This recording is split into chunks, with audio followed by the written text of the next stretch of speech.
गोड गोजिरी लाज लाजरी सैत होणार नवरी एका आभूषणची घेऊन दागिनी एका आभूषणची घेऊन दागिनी हिरे मोती गंगाळी घरी तीच परंपरा तोच विश्वास एकता ज्वेलर्स नगर परिषद समोर मेन रोड परतवाडा।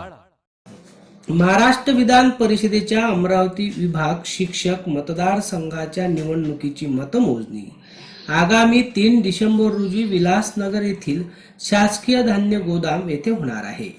या मतमोजणीच्या ठिकाणी गुरुवारी दुपारी विभागीय आयुक्त पियुष सिंह व जिल्हाधिकारी शैलेश नोवाल, उपायुक्त गजेंद्र बावणे, सहाय्यक आयुक्त विवेकानंद काळकर यांनी भेट दिली। या प्रसंगी उपजिल्हाधिकारी वर्षा पवार, नायब तहसीलदार रवी महाले आदी उपस्थित होते। अमरावती विभाग शिक्षक मतदारसंघांची मतमोजणीसाठी 2 गोदामात होणार आहे।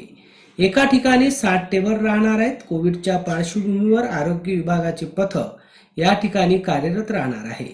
तसेच मतमोजणी दरम्यान कर्मचाऱ्यांमध्ये योग्य अंतर राखण्यासाठी प्रयत्न केणार आहे। मतमोजणीसाठी उपस्थित कर्मचाऱ्यांना पिण्याचे पाणी, स्वच्छतागृह आदींची व्यवस्थेचीही पाहणी करण्यात आली। मतमोजणी दरम्यान उपस्थित राहणाऱ्या माध्यम प्रतिनिधींसाठी माध्यम कक्ष सुद्धा स्थापन करण्यात आला आहे। यावेळी आयुक्त व जिल्हाधिकारी यांनी याची पाहणी केली। अध्ययन समाचार लाईव्ह अमरावती।